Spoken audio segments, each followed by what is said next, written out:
This year marks a century of ANCM and NCF ministry in New South Wales. Our nursing profession developed rapidly in the 20th century. It was impacted by 2 world wars and significant advances in science, medicine and technology. Nursing education and practice were standardised and the role of nurses changed and expanded. This period also saw the beginning and growth of the Australian Nurses Christian Movement and Nurses Christian Fellowship throughout Australia. In 1913, the first Nurses Christian Movement group was formed at the Melbourne Hospital, Victoria. The idea quickly spread to other hospitals across the city. 6 years later, a central committee was formed to link these groups. We believe this was the first Christian work in the world dedicated to nurses. In 1922, Australia was emerging from the devastation of World War I and the Spanish influenza pandemic. The Victoria NCM resumed after a temporary pause, and the committee appointed staff workers to support existing groups and grow the work.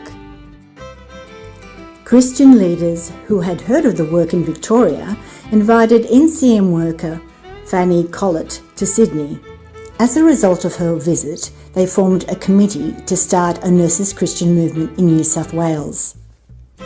In September 1922, the committee appointed Miss Sarah Plum, a graduate of the Coast Hospital, as organising secretary to pioneer the work.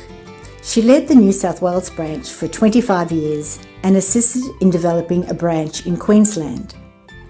At that time, trainee nurses worked very long hours, usually on split shifts, with only 1 day off a week.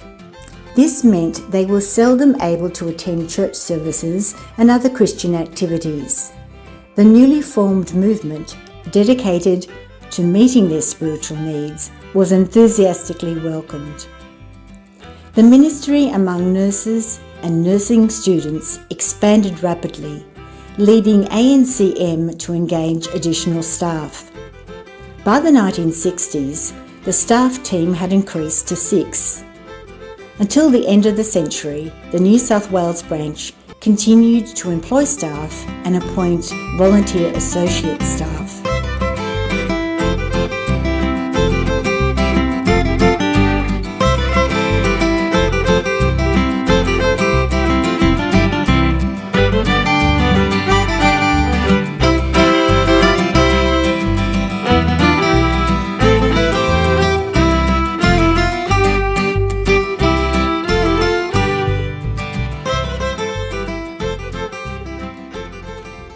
The Australian Nurses Christian Movement was officially established in 1924, bringing together 5 state branches. The branches functioned autonomously, but the aims and membership criteria were binding on each. ANCM formally adopted a federal constitution in 1928. Over the years, new models of nursing education and emerging technology meant that ANCM needed to adapt quickly to the changing needs of nurses. Staff and council prayed for opportunities to reach and support both trainees and graduates. A yearly nurses service at St Andrew's Cathedral, Sydney, was among its many activities. Up to 900 nurses in uniform attended these services. A venue in the city provided nurses with a place for social interaction and spiritual support. Inter-hospital meetings were held weekly or fortnightly, as well as special events such as missionary meetings and prayer days. By 1940, 1/3 of Australia's trained nurses had volunteered for overseas service.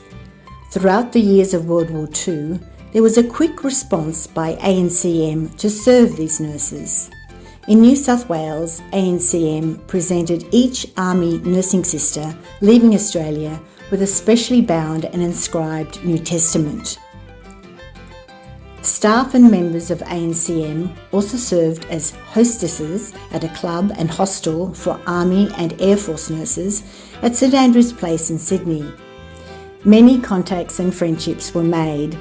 This bore fruit for ANCM when these nurses returned home after the war to take up senior positions in New South Wales hospitals.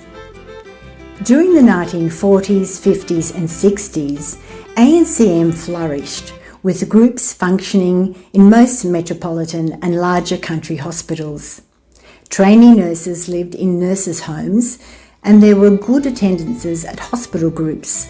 Staff workers regularly visited the groups in both city and country hospitals. ANCM hospital groups gave each new intake of nurses a special welcome. Many came to the Christian faith through the influence of the groups and their members. It was a great encouragement to find a letter waiting, encouraging us to go to a meeting organised to welcome us, and that was from the ANCM committee. So we felt very warmly welcomed. The first week we were invited to a meeting of Christian nurses, and when I went along I was thrilled to hear the teaching they were giving and didn't look back from there. I had a friend who was doing her nursing training, and she had urged me to join ANCM. So in the first week of my training in 1947, I went into the ANCM rooms at Pitt Street and did just that, and I've never been sorry. My personal relationship with Jesus began because of the influence of girls in the ANCM group where I was doing my nursing training. I will always be so grateful. Later, when I had the opportunity of being a staff worker with the ANCM and then NCF, I was very conscious that there were many girls who came to faith during their time of training, who were influenced by their fellow nurses to follow Jesus.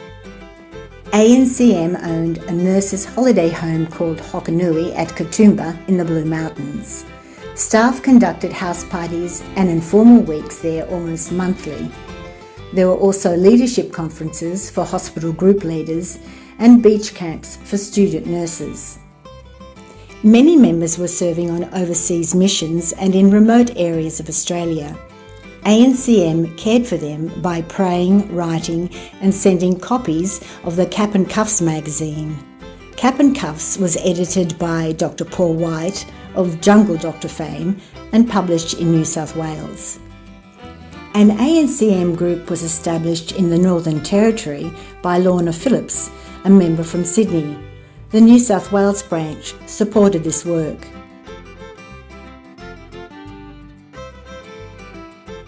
In 1970, there was a name change for ANCM, which became Nurses Christian Fellowship Australia. With staff now employed in all state branches, staff conferences were held regularly for encouragement and training. In the late 60s and early 70s, nurses started to move out of nurses' homes and hospital groups gradually declined. NCF began to look for new ways to encourage and prepare students to apply their Christian faith in nursing. A 3-part Christian life course on discipleship in nursing was developed and held on weekends away in Hokanui. When nursing education moved into colleges and universities, NCF formed several groups for nursing students and appointed a staff worker to provide teaching and support. In the 1980s and 90s, technological advances and changing values gave rise to a raft of bioethical issues for health professionals.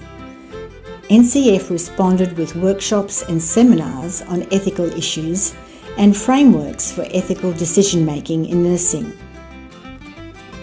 Work with pre-nurses commenced in the 50s, but expanded in response to nursing staff shortages in the 80s. The very popular week-long nursing preview camps attracted up to 100 participants yearly. Across all state branches, many young girls attending these events became Christians. A series of professional workshops and seminars provided ongoing education for graduate nurses. These were held in both metropolitan and regional areas. Topics covered Christian perspectives on contemporary nursing issues and care for the caregiver. Staff member Barbara Simpson developed a program called Persons in Crisis. Barbara and a team of graduate members led these well-attended workshops for several years.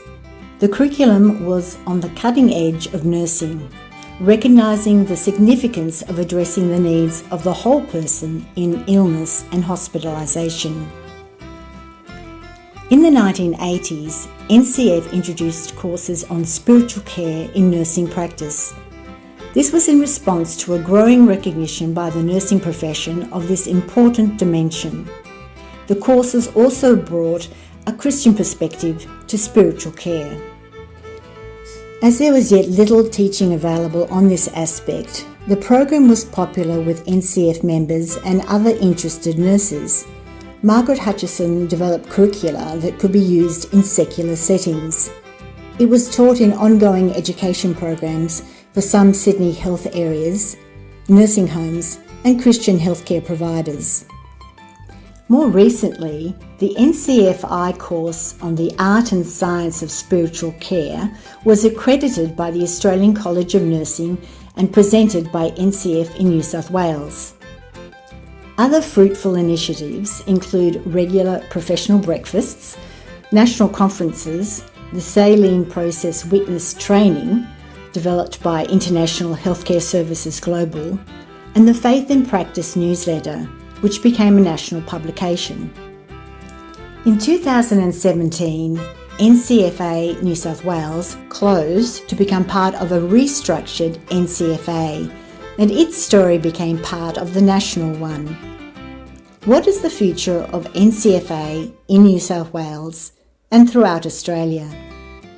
With God's help, we seek to fulfil our mission to reach and teach nurses and midwives to become disciples of Jesus Christ in the nursing and midwifery professions, helping them integrate their Christian faith with their professional practice.